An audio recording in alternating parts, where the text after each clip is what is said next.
Greetings, fellow Whovians, and welcome to Timey Wimey Review. We're at the penultimate episode now for Doctor Who Season 2 Wish World.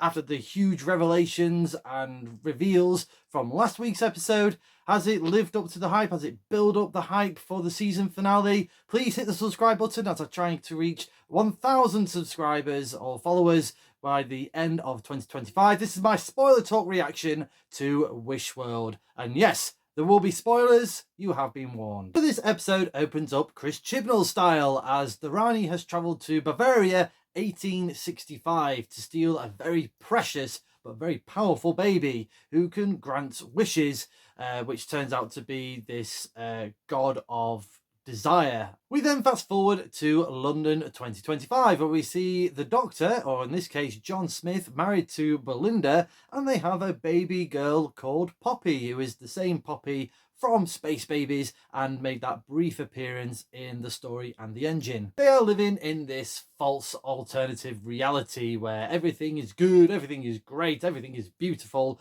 and the Doctor works in UNIT, not the unit that we know and love, UNIT, which stands for United Nations Insurance Team, I think that's how it's called, with Kate Lethbridge-Stewart is still in charge.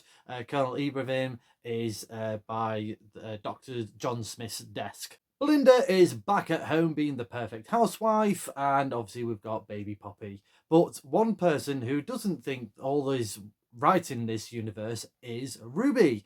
She does track down the Doctor, and he sort of blatantly denies who she is, and it kind of starts to go into basically 1984 territory in terms of if you are a doubter, you're going to get caught by the police and taken away. Whilst all this is happening, Conrad has become, in this reality, the king of the earth, basically doing this storytelling of Doctor Who, and basically giving this sort of whole story of this mysterious figure known as the Doctor, who is from the planet Gallifrey and is the last of the Time Lords, but also mentions there is also the last of the Time Ladies in the form of the Rani, and of course the Rani's by regenerated other Rani, Mrs. Flood. The two Ranis, all I can think of is Ronnie Corbett saying that now. I can't get it on my head. So the two Ranis, they're the real people in charge of Earth, or in this case, London, in this big sort of ivory tower in the sky. I think that's what we're going for, with all these sort of big bone structured dinosaurs. I think they're called bone beasts. Basically wandering around the streets of London in a kind of like a weird perception filter. They are counting down to May the 24th, 2025, where basically the world ends and all hell is breaking loose. More on that later.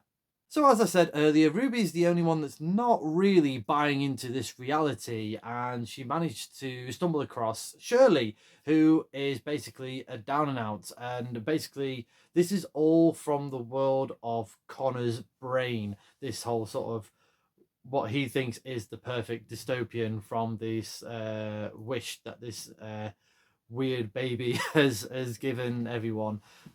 So basically in his little world, basically women are only there to basically be mums.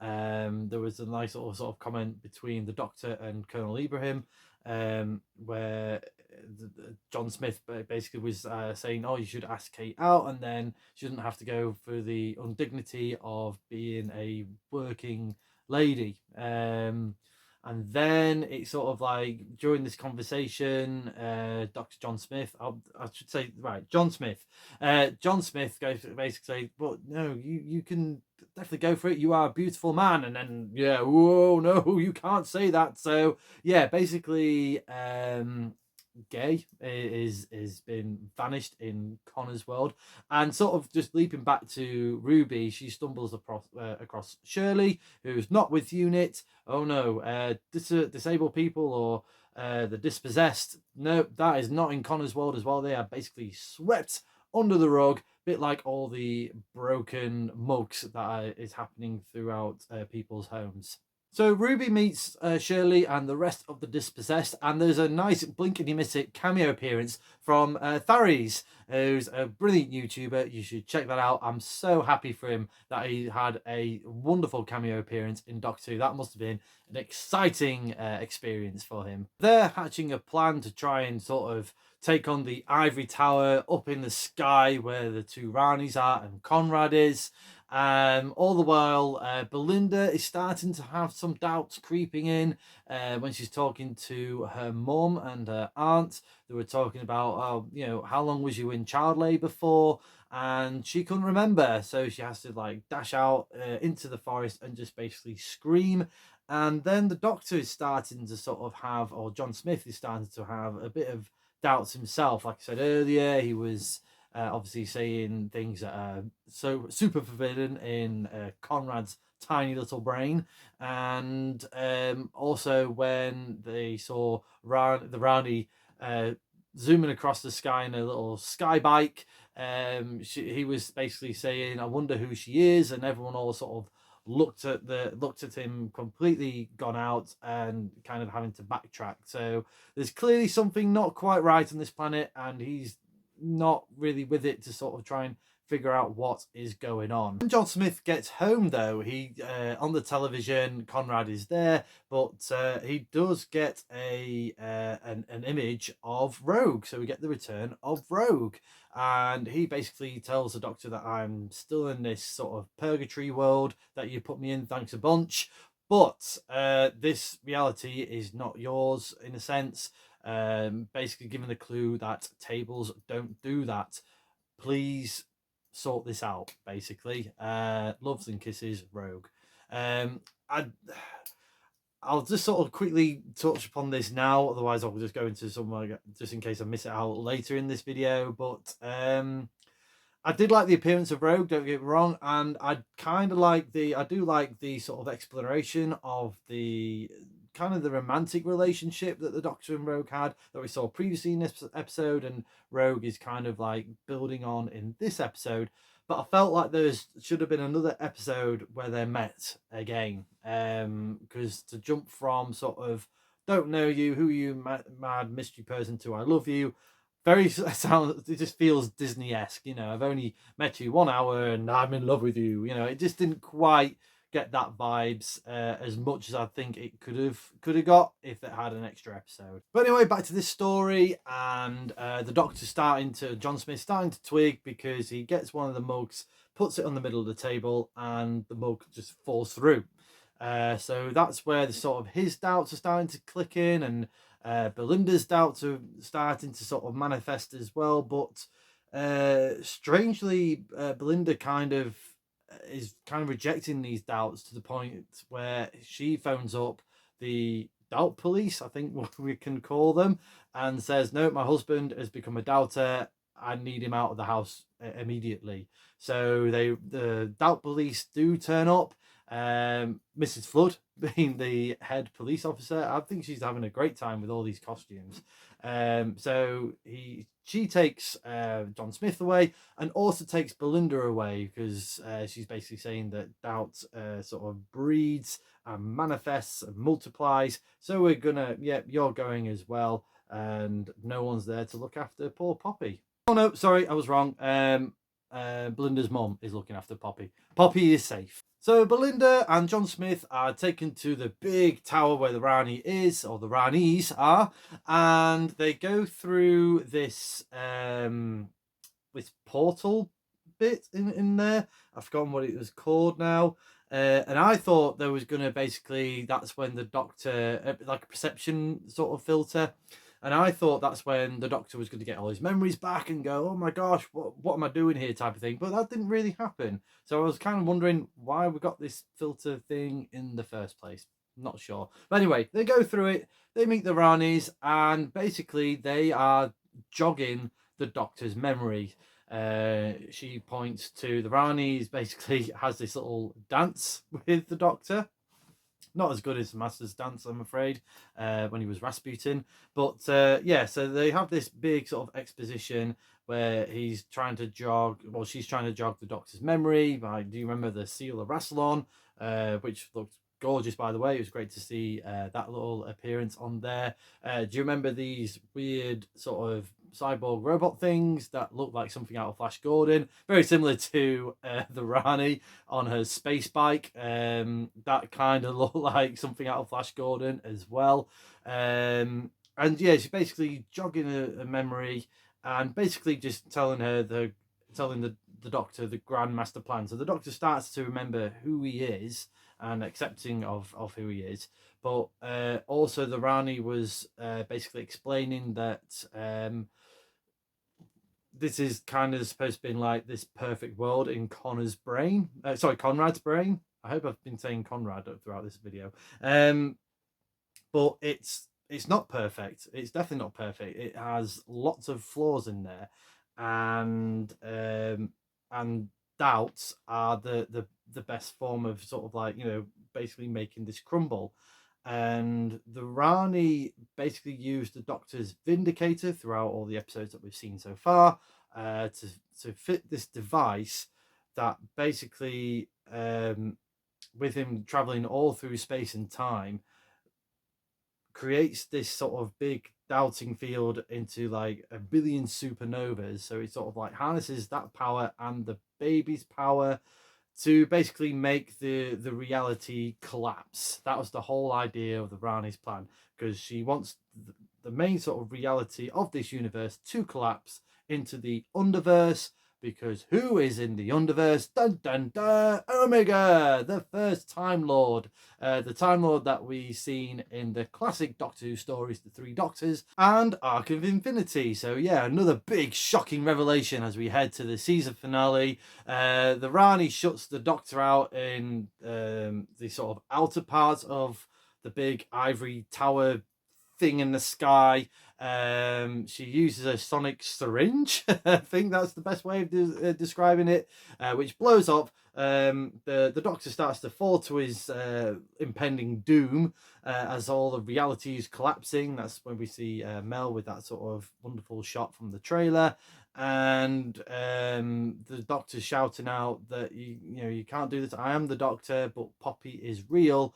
And he kind of falls to his death. Like this, to be continued. So that was the episode in a nutshell. I hope that kind of makes any sense from that. So let's try and break this down a bit better. So I kind of like the whole sort of world building that they were doing in this episode, with this whole sort of alternate version of London, or Earth, with in terms of basically from the brain of Conrad. I thought that was really, really good in terms of just right-wing nonsense that was kind of being introduced there, and sort of like, in this dystopian world there are no gays. I kind of like the sort of idea of all the people who have disabilities or disabled or dispossessed, they are just basically swept away. That's how little Conrad thought of them. Kind of harks back to Lucky Day, where you saw a shot of Shirley, and he's basically saying, oh, she's just claiming benefits, that type of stuff. Again, like all the other episodes from Doctor Who Season 2, it just needed 15 minutes more. Particularly this one. This episode didn't have time to breathe and sort of soak in. It was kind of like you had just jumped into this alternate London 2025, and that was it. Particularly when the last scene that you saw prior to that post-credit scene in the Interstellar Song Contest, we just saw the TARDIS doors blow in. We still don't know what happened to the TARDIS. So basically, from the Doctor's and Belinda's perspective, TARDIS doors explode, and then boom, they are basically Mr. and Mrs. Smith. And yeah, it would have been sort of a bit. I would like to have seen something to sort of make sense of why their minds have been altered in this way. Maybe that's something that they will touch upon in the Reality Wars next week's episode. But yeah, I would have liked to have had a bit of a time to breathe for this episode, because really on the surface this episode was half an hour of kind of world building, and then just the last 15 minutes of a huge exposition dump, particularly from the Rani, who I thought Archie Panjabi did a brilliant job with, by the way. Both her and Anita Dobson have been great. I know there's been a bit of sort of a mix sort of vibes with the Rani. People saying that she's not the most interesting character, but I see on the flip side of, you can make her an interesting character and really sort of expand on what we've seen already from classic Who. But to me, I felt that she was the Rani in terms of experiments and what her goal was. That's very much the Rani. I think what I recently watched Time of the Rani recently, and although the story itself is a bit sort of messy and very, very camp, and not the greatest start for the Seventh Doctor era, I thought Kate O'Mara was brilliant in it. She was very much, I think that's the reason why the Rani worked, is because of Kate O'Mara. If it was anyone else or a less caliber actress, I think that character would have fallen flat. And I think Archie Panjabi has done a great job of keeping that caliber to a high standard and evolving as well. I kind of got a bit of a worry about the line of, "Oh, we were lovers." What? That was a bit sort of random. The only way I can think of that where that could fit, I imagine it was, if Russell Davies, my guess is he'll try and sort of nail that in as sort of pre-partner timeless child type of story arc to expand on, maybe. But if there was ever going to be like a downtrodden Doctor that might have seen some kind of romantic interest in the Rani, or at least that sort of, when the whole of the world was in flames that she was talking about, is between the Rani and the War Doctor. We still don't have really a much of an explanation of where the Rani has been since being captured by the Tetraps in Time the Rani up until now. I'll be very surprised if it gets explained. But yeah, if they can have a little chat about that in next week's episode, that'll be bonus. I also like that we haven't forgotten about Mrs. Flood either, because I thought once we had this bi-regeneration, and obviously Archie Panjabi will be kind of like the main hierarchy villain for this episode, or for the remainder of the season. I didn't want Mrs. Flood to just be sort of, swept aside, and I don't think she has at the moment. Again, Anita Dobson is just really giving it her all, and just lighting up the screen in my opinion. Really enjoying her performances in this episode, or since she's come into Doctor Who, I should say. And really liked the sort of interactions between her and the Rani, and the chat between Mrs. Flood and Conrad as well. She's kind of like being sympathetic, but still having this sort of sinister edge to her as well.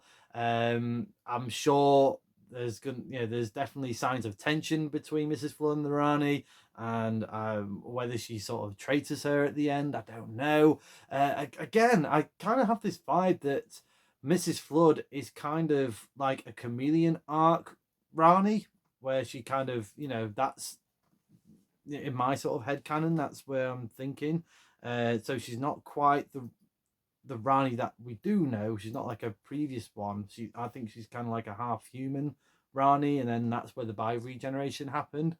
I'd love to explore that, and I hope they do. Again, I don't think they will, because there is just so much crammed in to this episode leading up to the season finale. This is kind of a bit worrying territories, in my opinion, because obviously Russell Davies was giving us clues about the Unholy Trinity. There's going to be an Unholy Trinity, and the two Ranis counts as one, and then we've got Conrad, and now we've got Omega. And as much as I'm glad to see Omega again, I think it's very much a character that's long overdue in the lore of Doctor Who. I think it's a bit too much. I would have saved Omega for season 3 or 4. I think that would have been obviously we could have someone else to sort of, could have brought Sutek back maybe for round 2, Electric Boogaloo. I don't know. I get it, because obviously this is what the Rani is doing to bring back Omega. But I hope Omega has a time to shine in next week's episode, because we've kind of got 3 villains now for the Doctor to take on. So keeping them having equal amounts of time is going to be a juggle in itself. And also, I don't want it to get to the point where when the Doctor meets a new villain, it's going to be less believable in terms of defeating him, because obviously we had last season taken on Sutek and wiped him out, and in previous Doctor Who stories and season finales we've had like the Cybermasters and thwarted them. Daleks, Cybermen, swept them aside. But yeah, to take on like 3 to 4 villains in one go and the Doctor still wins, it's kind of like you're turning the Doctor into Superman. In my eyes, it's sort of like you're making him absolutely impervious to any sort of dangers or threat. Don't get me wrong, Ncuti Gatwa, when it was a big reveal of the Rani and the big reveal of the returning of Omega, he sold it really, really well, as he can do. And we've seen from last season as well. But yeah, that's my kind of worrying thoughts of, probably because of what happened in the Empire of Death last season. Russell T Davies has kind of booked himself into a corner. I really hope they knock out the park. I really, really do.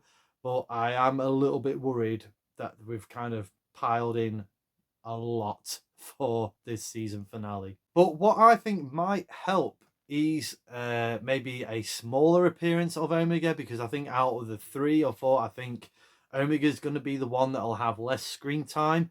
I think we should bring back the Omega sort of helmet from the 3 Doctors. And I think underneath that helmet, it should be Peter Davison, because the last time we saw Omega in Arc of Infinity, it was he took on like a 5th Doctor's body persona. He kind of like copied his body, and he couldn't basically survive on Earth, or in this case Amsterdam, because he was in sort of the world of matter and he was kind of crumbling away. It would be great if Peter Davison returned and he was Omega. Make that happen. Overall, I am going to give Wishworld a TARDIS rating of 7 out of 10, and it's going to be a soft 7 out of 10, I'm afraid. I think because we need to see what goes on next week, maybe that sort of helps elevate this episode to a higher rating. I'm not quite sure. But yeah, on the surface, like I said, it's 30 minutes of building with no breathing room whatsoever, and then we get to the final 50 minutes of just exposition. It just zips along at a very, very fast pace, probably a bit too fast. It needed that extra 15 minutes to breathe. Really did need that time to breathe. Thought everyone in this episode was spot on, though. Everyone having the time to sort of be a bit of an alias of their own characters. Belinda was fantastic. I loved the moment where she kind of screamed in the forest, and that sort of shock reveal of, I don't have a baby, and the Rani sort of just playing with her. The Rani was brilliant. Archie Panjabi was fantastic. I think she's been doing a great job as the Rani, as well Mrs. Flood, Anita Dobson.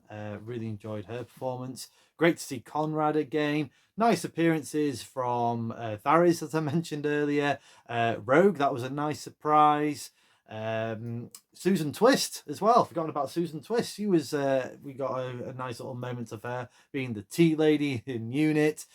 Quick sort of blink and you miss it of Susan, Carol Ann Ford as well. But yeah, everyone had a great part to play. Ncuti Gatwa sold it for me in terms of him being John Smith, and obviously sort of denying this reality that he is the Doctor. Again, it didn't quite explain, like, you saw the Doctor on TV, or at least that sort of imitation of Harry Potter book cover. Surely you would have seen that and gone, oh, that looks a bit like me. I'm surprised that didn't get mentioned at all by anyone. And again, there was some sort of bits that you just missed in the background as well that could have been explored if they had 15 minutes longer, like all those wonderful posters of Conrad and this and this wonderful world that he's built. You know, it was kind of a very much in the background, way in the background, and that should have been a bit more in the foreground and explored. Definitely love the elements of 1984 from this episode. That's the vibes that I got. You might have a different opinion, let me know in the comments. Also got vibes of Flash Gordon, as I mentioned earlier, with the rounding on the space bike, and Twilight with that very weird CGI baby giggling away like the Pantheon god. Yeah, that was a bit creepy, but yeah, I did have fun with it overall.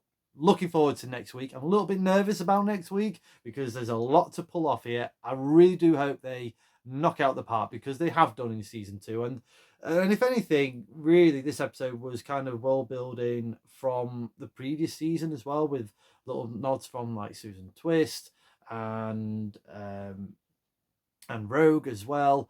So yeah, I you know, it feels like if the sort of rumors are true that we're going to get like a regeneration at the end of next week's episode from the end of, and this is going to be the end of the Ncuti Gatwa era, we've kind of tied it in quite nicely so far. It's a bit of a sort of overstuffed suitcase from this episode, but if they pay it off, I think it's going to be a great finale. Let me know in the comments below your thoughts to Wishworld. Did you enjoy this episode? Are you looking forward to next week's season finale? Let me know in those comments. But thank you very much for watching this video. I hope you've enjoyed it. If you have, please like, share and subscribe. Hit the cloister bell for more notifications. Come say hello and follow me on Facebook and X. And do check out my other fantastic Doctor related content on Timey Wimey Review TikTok. And of course right here on the Timey Wimey Review YouTube channel. Thanks for watching and for your support as always. Until we meet again.